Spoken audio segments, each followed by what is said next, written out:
Raskin ready to go. So I want to thank everyone for coming today. I am Lisa Rosenberg. I'm the Executive Director of Open the Government. We are a coalition that advocates to strengthen accountability in government, to strengthen democracy. We're very pleased to be here today to discuss the Private Prison Information Act, PPIA, with Senator Cardin and Representative Raskin.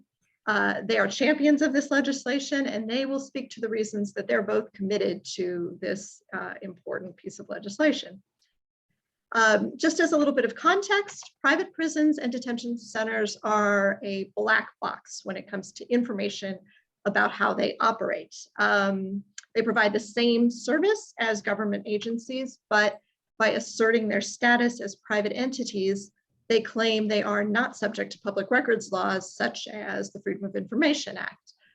That leaves the public completely in the dark about how private prisons function, and there is little oversight or accountability of the industry. The Private Prison Information Act would shine a light on all of that and shine a light on private prisons, strengthening accountability and oversight by requiring private prisons holding federal prisoners under a contract with the federal government to make the same information available to the public as is required of federal prisons and correctional facilities under the Freedom of Information Act. We are, of course, pleased with President Biden's executive order directing the DOJ not to renew contracts with private prisons. However, the PPIA is very much still needed since the executive order doesn't apply to immigration detention facilities, and of course, with any executive order, could be rescinded with the stroke of a pen. I'm honored that we have hopefully Senator Ben Cardin soon and Representative Jamie Raskin to help us understand why we need a legislative remedy to this problem. Senator Cardin is a longtime champion of the PPIA. He is the senior senator from Maryland. He chairs the Small Business and Entrepreneurship Committee, and he's the senior member of the Senate for Foreign Relations, Finance, and Environment and Public Works Committees. Representative Raskin is also a Marylander,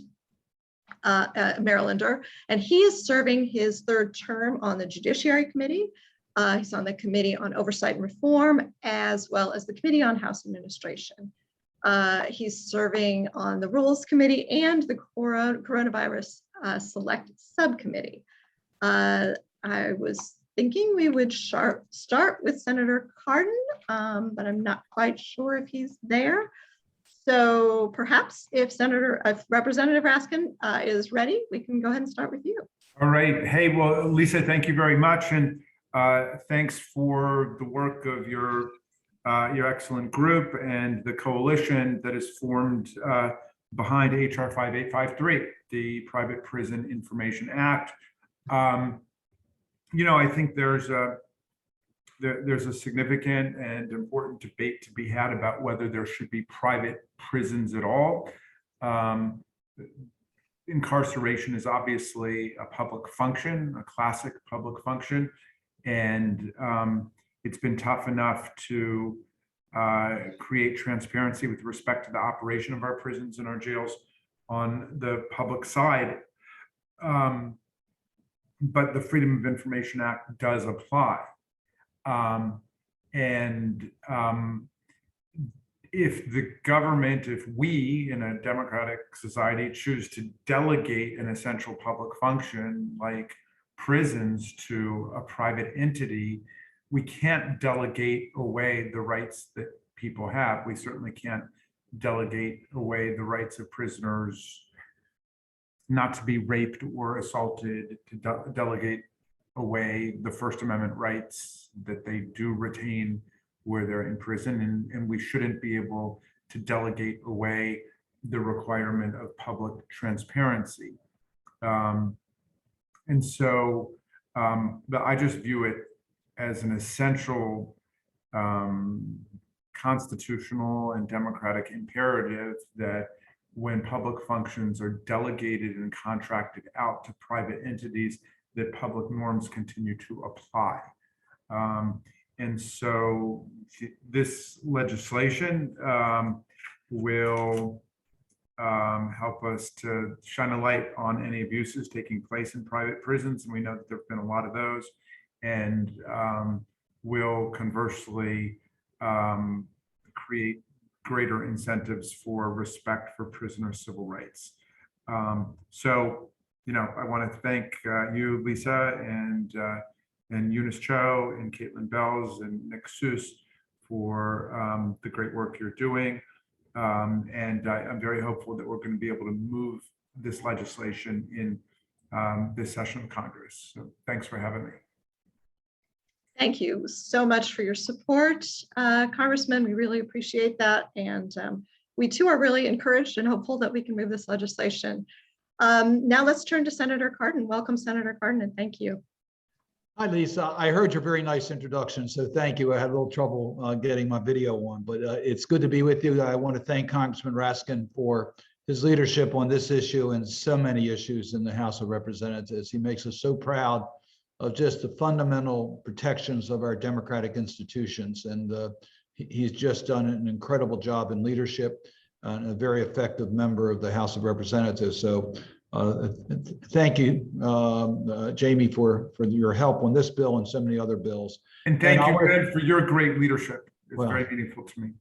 I also want to thank all the panelists, and particularly thank you all for joining today, because this is an issue that hasn't gotten enough attention. And we hope that by this type of a briefing, that we can get the type of interest to make this a higher priority in getting done in the United States Congress. I think when people understand what's at stake here, there's no disagreement on the need to pass our legislation, but it's important that people understand.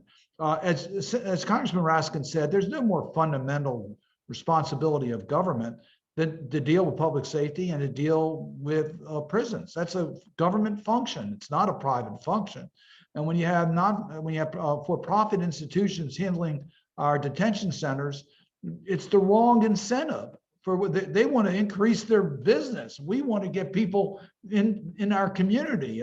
So it's just wrong to have these types of privately owned detention facilities. And yes, as you pointed out, we're pleased with President Biden's executive order, but we're not satisfied by his executive order because it did not cover the ICE facilities and detention facilities, and as much as 80% of their detention facilities are being operated by private for-profit operators. That's where the problem really hits the road. So obviously, we'd like to see those eliminated. While we do have these private for-profit facilities, they should be subject to the same rules as government. And that means they need to be subject to the Freedom of Information Act, the FOIA Act, and be able to get that information for so many reasons. It's our values.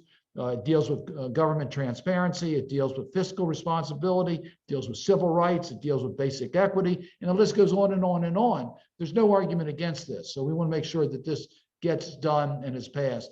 We had this problem before COVID-19. It's even worse now as a result of COVID-19. So I hope that the momentum from this particular panel and briefing will help us get the momentum we need to reach the finish line. And again, thank you all for participating today, and know that you'll have Congressman Raskin and my support to get this legislation done.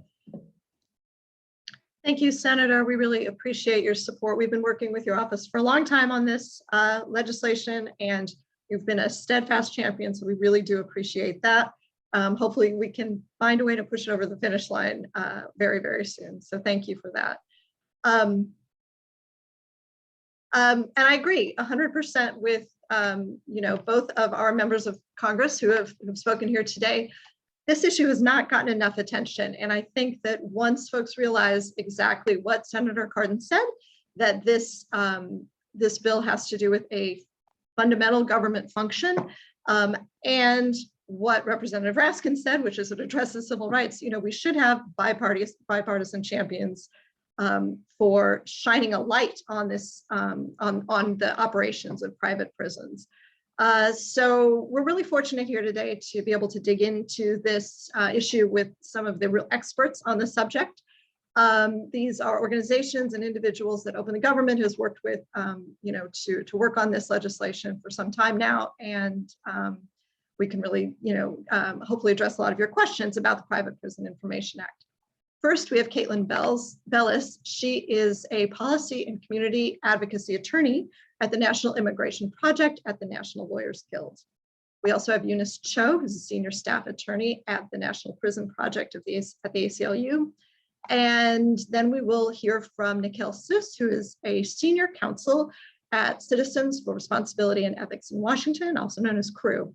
We'll hear from each of our panelists, and then we'll take questions from the audience. And so please use the chat function at any time to ask your questions. Caitlin, let's start with you. Can you start by telling us how the National Immigration Project got involved with PPIA and why reform is so important? Sure, yeah. Hi, my name is Caitlin Bellis, and as Lisa mentioned, I'm the Policy and Community Advocacy Attorney for the National Immigration Project of the National Lawyers Guild. Just to give you some background on us, we're a membership organization of immigration attorneys, public defenders, and grassroots advocates across the country. We provide technical assistance, practice advisories, and trainings to our members, and we also have a robust litigation docket and engage in policy advocacy at both the local and federal levels. We regularly use the Freedom of Information Act, or FOIA, in our work to obtain information about government practices that impact Black immigrants and immigrants of color, particularly those who are detained and or who are caught at the intersection of the immigration and the criminal legal systems. The use of FOIA for engaging in litigation is critical, as FOIA allows us to investigate issues, determine the scope of particular problems, identify the relevant actors, and examine the strength of the case. We also use the documents we receive from FOIA to create reports, conduct advocacy, and engage in follow-up litigation. This work is necessary to hold the government accountable and to protect people's basic rights. Private prisons evade accountability for legal violations because we often have little to no information about those violations because they're not currently covered by FOIA. The perverse incentives inherent to private prisons have long been recognized, as Senator Cardin mentioned earlier. In order to make a profit, these facilities cut costs wherever possible, harming and endangering the people held in them. The profit motive also drives private prison companies to advocate for the expansion of carceral systems like immigration detention. These facilities are notorious for their horrible conditions and for how often those conditions are shrouded in secrecy. Many times they have only come to light through the bravery of detained people and whistleblowers. Private prisons' lack of transparency enables them to harm thousands of people who are subject to them each year. And there really are thousands. Although President Biden issued an executive order to phase out the use of private prisons by the Bureau of Prisons and U.S. Marshal Service, as all of the speakers previous to me mentioned, in reality, the executive order does not include either immigration detention facilities or prisons that exclusively hold non-citizens serving federal prison sentences, which are called criminal alien requirement facilities, or CARs. In FY 2022, BOP still has 11 private prisons, and 9% of BOP's total population is held in privately run facilities. Of those, 4 facilities are CARs. Meanwhile, in FY 22, the U.S. Marshals continue to hold an average daily population of 8,437 in private facilities. When it comes to ICE custody, private prison companies operate the overwhelming number of immigration detention centers, and 79% of all ICE detainees are held in facilities owned or operated by private prison corporations. In fact, several private facilities that have lost BOP or U.S. Marshals Service contracts have been awarded contracts with ICE. Private prison corporations survive on government contracts, which they rely on for revenue. Over 50% of the revenue for CoreCivic and GEO, 2 of the largest companies, come from the federal government. Revenue from contracts with ICE made up approximately 25% of revenue for both CoreCivic and the GEO Group in recent years, and the federal government paid over $2 billion to these companies last year alone. Thus, the private prison system is vast and inextricably linked to the federal government. The federal government allows private prisons to exist, private prisons hold people at the federal government's behest, and these facilities' exemption from the Freedom of Information Act allows horrific abuses to go unchecked, all on the federal government's dime. Congress must pass the Private Prison Information Act and bring the same transparency to private prisons that applies to all other federal facilities. Thank you, Caitlin, that was great. And again, please, folks, use the chat if you have questions, and we'll get to those at the end. Caitlin gave us a great overview of really who's being harmed by private prisons, the sort of perverse profit motive here at work, and the way that folks are profiting off of the federal government, basically, in secret. Next, we will turn to Eunice Cho. I know she's spent years researching private prisons at the ACLU, and I'd love to hear about some of what you found in some of your research, Eunice. Thanks. Thanks, Lisa. Good afternoon, everyone. My name is Eunice Cho, and I'm a senior staff attorney at the National Prison Project at the ACLU. And I'm excited to talk to you all about the Private Prison Information Act, which will really provide an important avenue to bring badly needed transparency and accountability to the private prison industry. So the ACLU National Prison Project, we work on behalf of people in prisons, jails, and immigration detention centers, including those in the facilities that Caitlin mentioned, the Federal Bureau of Prisons, U.S. Marshals, and the Department of Homeland Security, Immigration and Customs Enforcement custody. So the Freedom of Information Act is a critical tool that we use to obtain information about the treatment of people in custody and to make sure that the basic constitutional rights of those in custody are being upheld. And as Caitlin described, the private prison industry is responsible for the detention and incarceration of a significant and a growing number of people in federal custody. In the past 2 decades, ICE, the Bureau of Prisons, and U.S. Marshal Service have become overwhelmingly reliant on private prisons, even with this executive order. But as our former speakers have mentioned, unlike federally run prisons and detention centers, privately run facilities are not subject to the Freedom of Information Act, and this statutory omission makes it extremely difficult for the public to acquire the information we need to ensure that the constitutional rights of people who are held in these facilities are respected and that living conditions are humane. And I just want to give you a recent example. During the COVID-19 pandemic, thousands of prisoners and immigrant detainees tested positive for COVID-19. Hundreds died as a result. And this was at rates much higher than the surrounding community because of the congregate nature of these detention centers. We read reports of course, people being denied masks, people not having hand soap, being impossible to socially distance, being denied COVID-19 tests and treatment.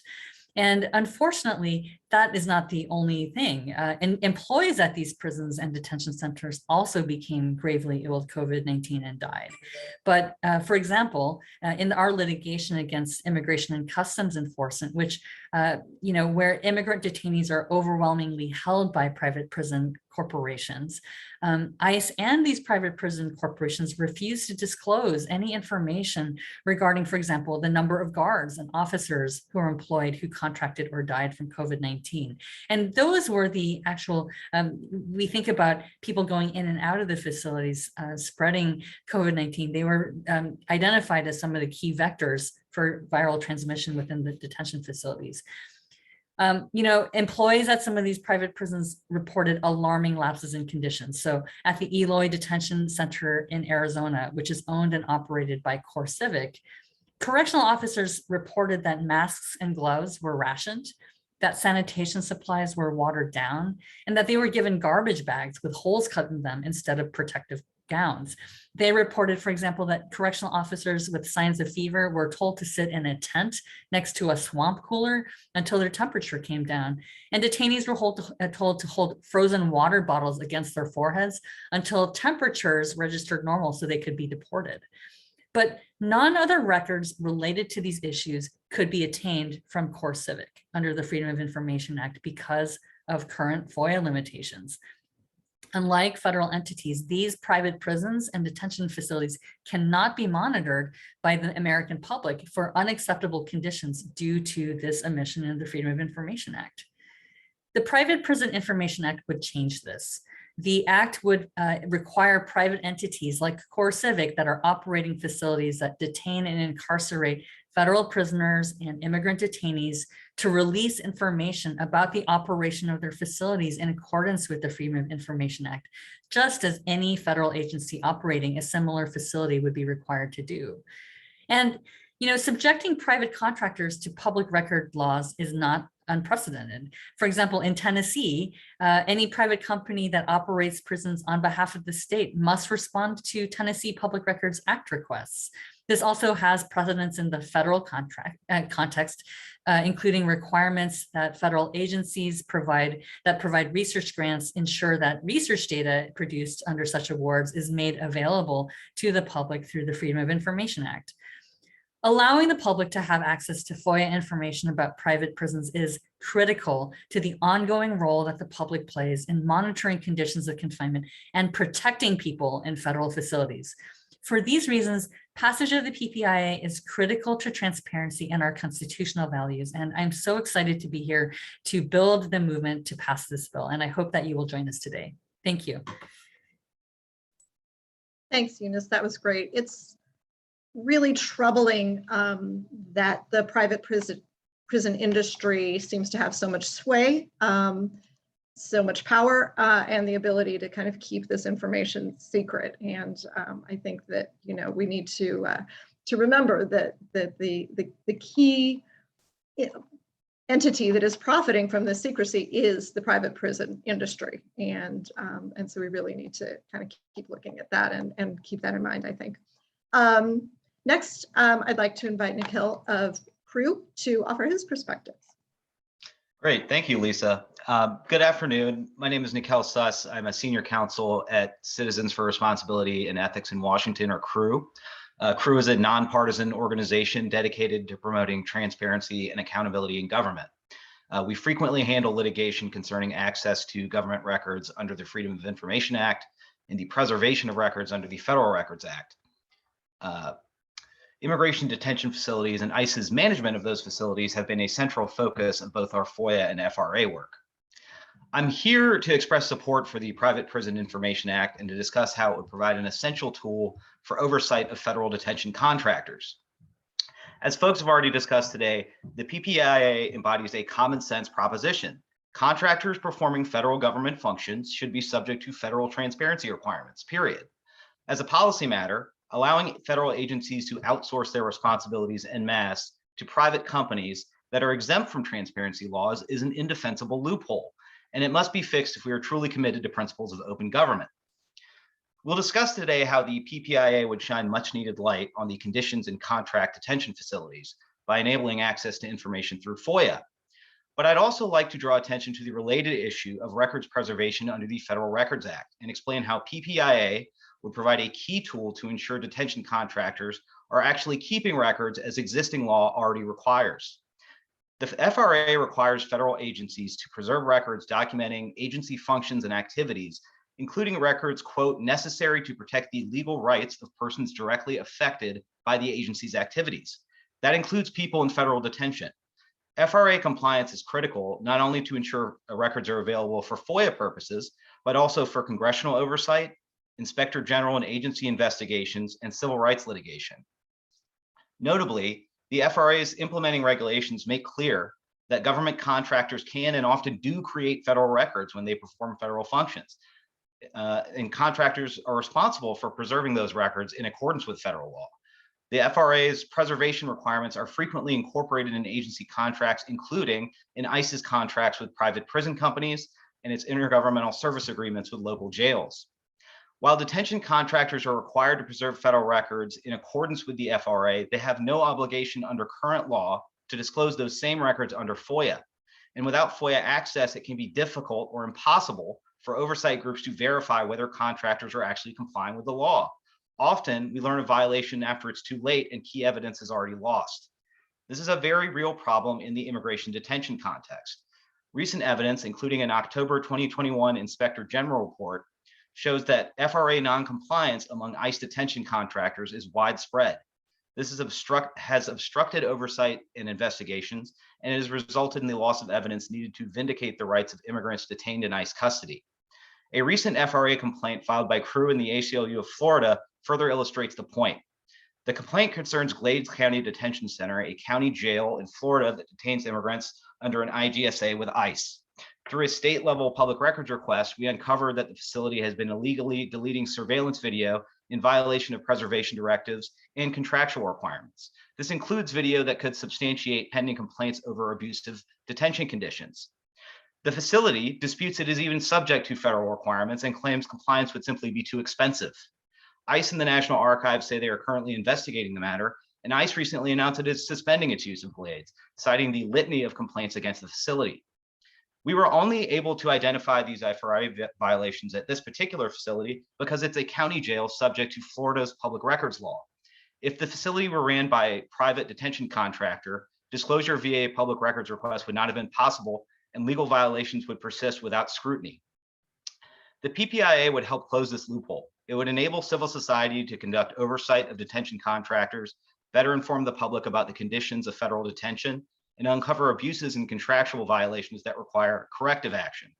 As a matter of good governance and responsible stewardship of taxpayer funds, detention contractors must be subject to the same scrutiny and oversight as their federal government counterparts. The PPIA would help make this a reality. Thank you. Thank you for really reminding us about the Federal Records Act implications. If we don't have the documents to ask for, then FOIA is not a useful tool, and accountability is actually completely impossible. Let's turn to questions. I'm going to go ahead and take the first one from the chat, which says, has there been any evidence that President Biden's executive order has lowered private prison contracts with the federal government? And I'll let anybody who wants to go ahead and answer that.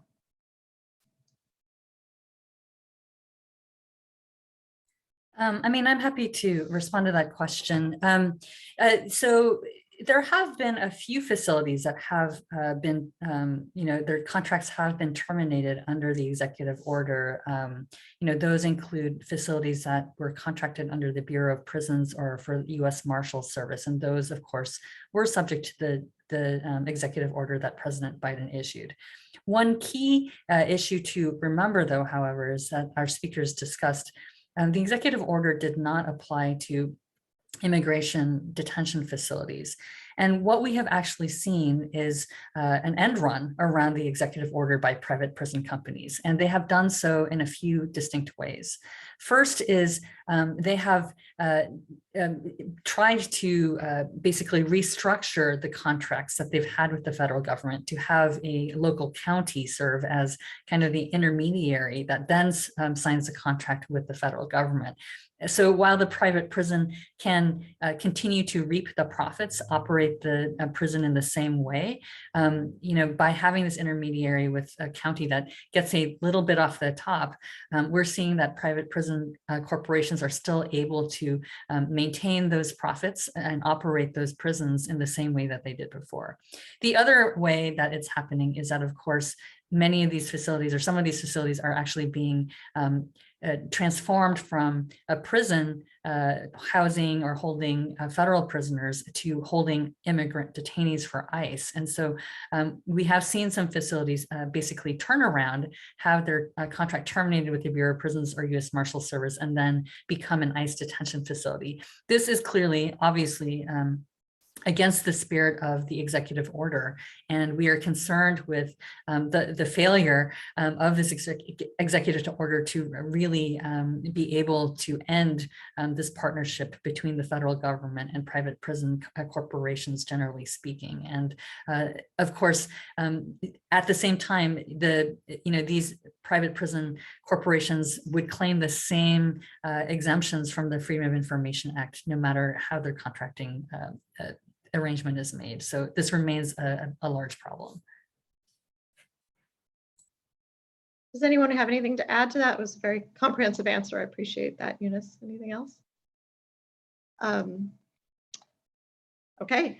I think, what we will probably hear from opponents of the PPIA, from the prison industry itself, is that it's too burdensome, it's too hard, or that it's somehow or another unfair for them to have to be subject to FOIA. And I'm wondering if you all can address some of the practical effects of enacting the PPIA. In other words, practical on the side in terms of what the private prison industry folks would have to do, but also the practical effects in terms of the positive side. What would we learn, and what would be disclosed under the PPIA?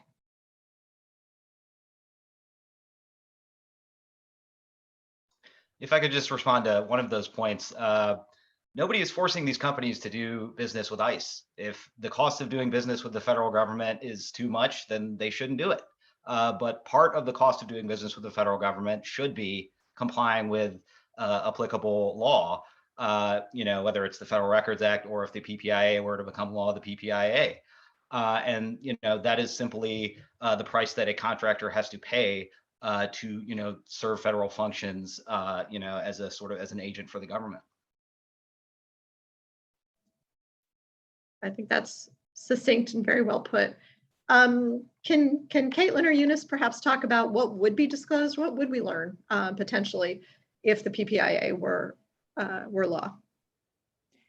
Yeah, so I think that there would probably be a lot of records that are pertinent to conditions issues. The medical treatment especially has been absolutely deplorable in private facilities. In Adelanto, which is the major GEO-owned and operated facility here in Southern California, we regularly hear reports of people who are told by when they go to the doctor for an illness to just drink more water. And I think having access to the records of those contracts, of the kinds of the complaints that have been issued against them, the kinds of services that they are or aren't providing, all of that would be very helpful. One thing I want to emphasize very quickly is the CARS issue that I mentioned. These facilities are notoriously black boxes. There's been one really comprehensive study of them that was published in 2018. And that study got most of its data from FOIA, which really didn't show all that needs to be shown. What we do know about CARS is, so that data would have come from BOP. But what we do know about CARS is that the conditions there are really indescribably bad. They're more violent than other prisons, in large part because there's no programming offered at all. And some people are there for relatively short terms, but other people are there for much longer terms. And there are even several people in CARS right now serving life prison sentences with no programming in extremely horrible conditions that we really don't have a ton of information about. Like they're generally referred to as black boxes. And so having FOIA and subjecting those facilities to FOIA and having the records that could come out of FOIA records requests would shed additional light on these facilities. I think would raise the profile of the issue, and I think could result in litigation that could really challenge some of those conditions. But I'd also love for my other colleagues to weigh in. Well, I think one thing that comes up with our FOIA work when we're trying to get documents about ICE detention facilities or private, privately run prisons is that, we're able to try to file FOIAs and get information from ICE. And in some cases, local governments, although that can sometimes also be restricted. What we often run into is, of course, the contractor, ICE or the contractor saying, oh, we don't have these records. Those are in the possession of the facility. And of course, the facility is run by the private prison corporation and, have no obligation under FOIA to produce that information. And so I think part of it is that you always have them pointing fingers at another actor. And what the PPIA would do would be able to actually hold all actors accountable to produce the information that they should be producing, given the fact that they're holding people in federal custody and are contracting with the federal government to do so.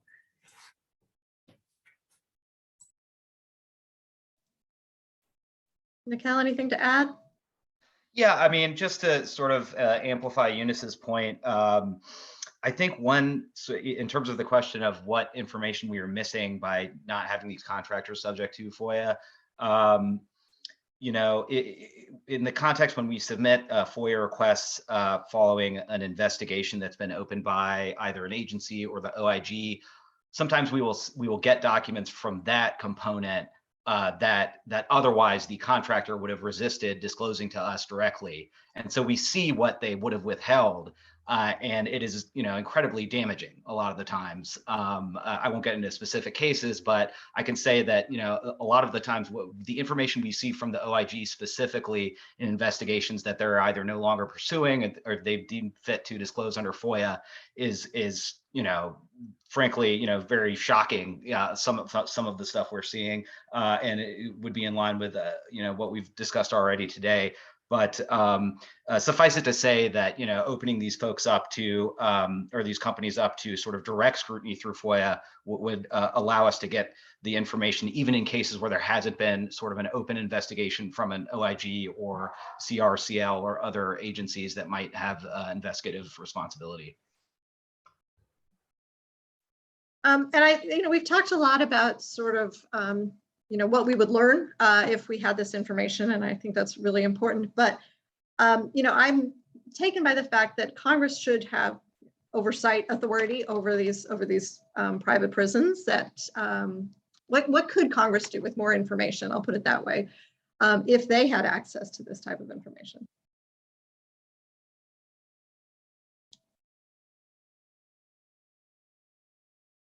You're going to force me to call on somebody.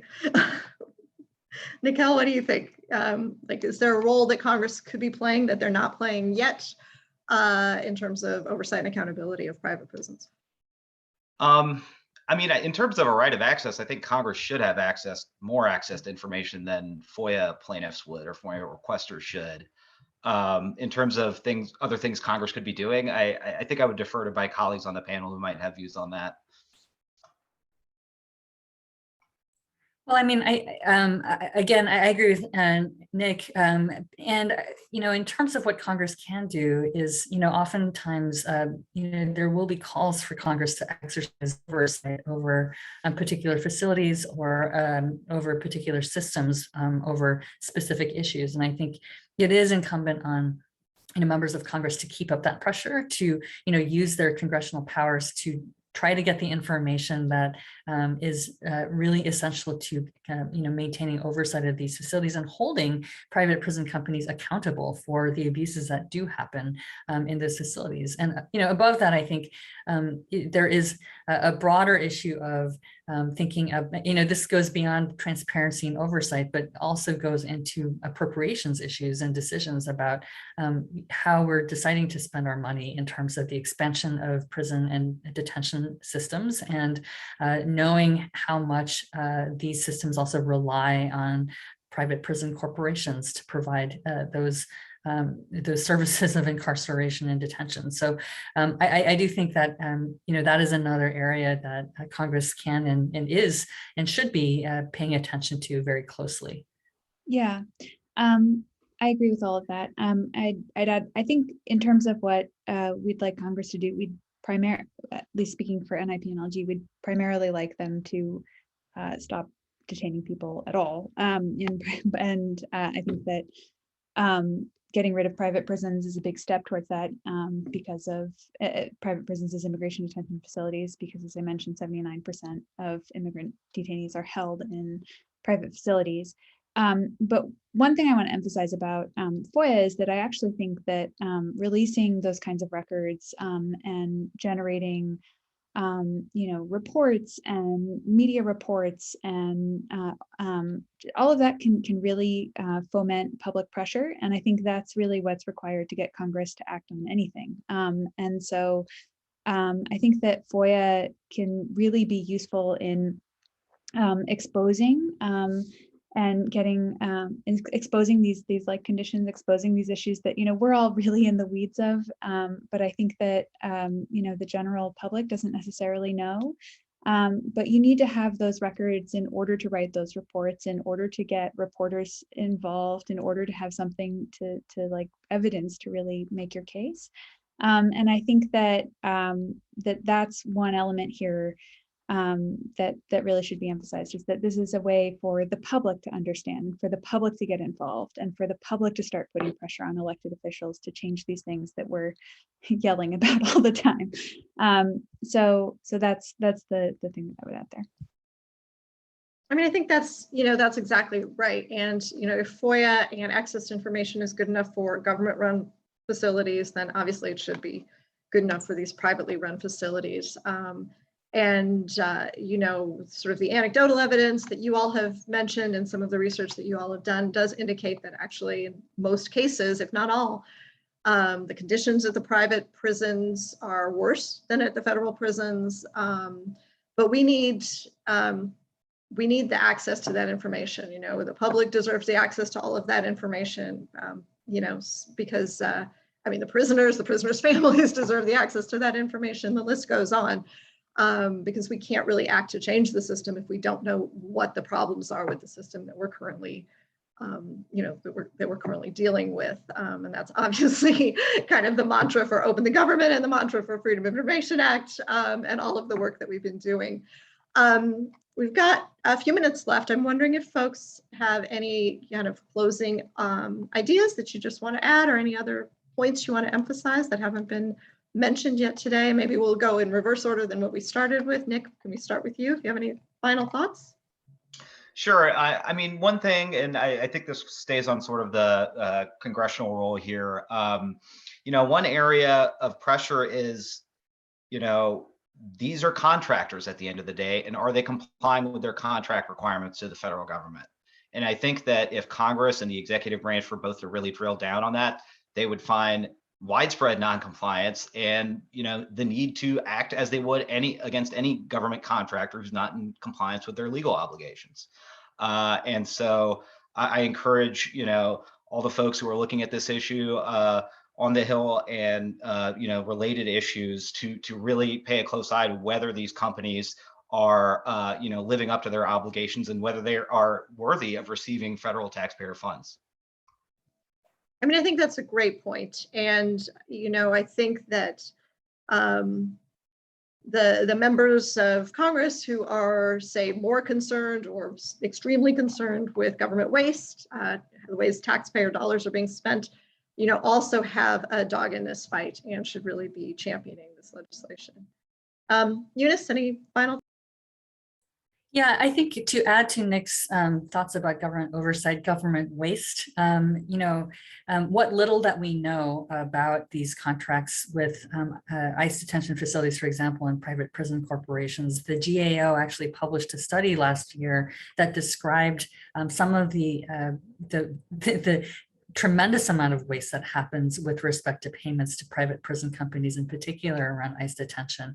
Guaranteed minimum payments, sweetheart deals for facilities that should not have been opened in the first place, even against the opinions of ICE staff in field offices. These are the kinds of contracts that have come into place with private prison corporations. And I think it is incumbent for Congress to put pressure regarding oversight of these initial kind of contracts that were signed with detention facilities and private prison corporations, and not only increase oversight through the Freedom of Information Act, but also really re-examine, you know, the government's dependence on these facilities for detention, generally speaking.